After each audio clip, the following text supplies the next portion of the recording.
I was sitting across a small desk from the acquisitions editor of a Christian publishing house. I had just pitched him the idea for my book on emotions and faith. This guy had the ability to get my book published. He liked my idea. He said it was something that people needed to hear, but one thing needed to change, he said. Just one thing. I needed to rework it as a book for men's ministry. Men's ministry? What did that even mean? Did that mean I needed to include more sports analogies, more outdoorsy stories, maybe some military illustrations?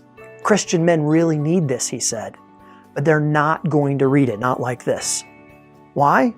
Because in our culture, emotion, well, that's a woman's word. Women can be emotional. Women can take time to learn about their feelings, but men, that's just not something they're going to do.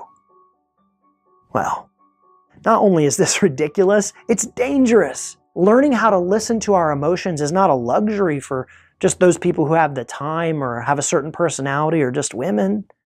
Learning how to hear and understand our emotions is crucial for all of us. Why? Because emotional immaturity and brokenness has devastating consequences. Think about the wreckage all around us. Divorce doesn't usually happen because people just don't know enough about what a good marriage looks like.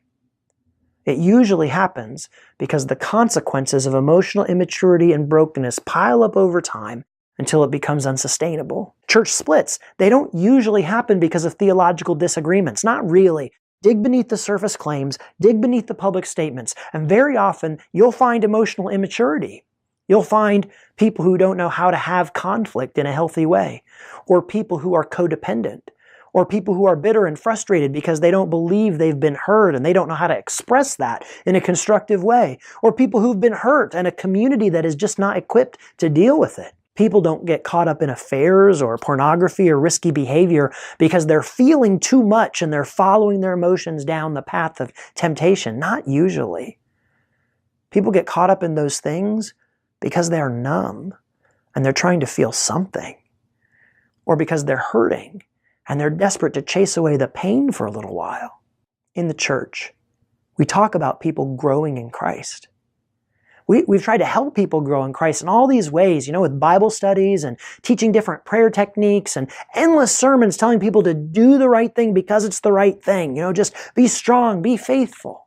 That's a little bit like trying to deal with an iceberg problem by painting warning signs up on the tip of the iceberg. The part of the iceberg that sinks ships is the part you can't see, the part below the water. The church has an iceberg problem. If we want to grow, if we want to mature in Christ, we've got to deal with the part of the iceberg that's submerged.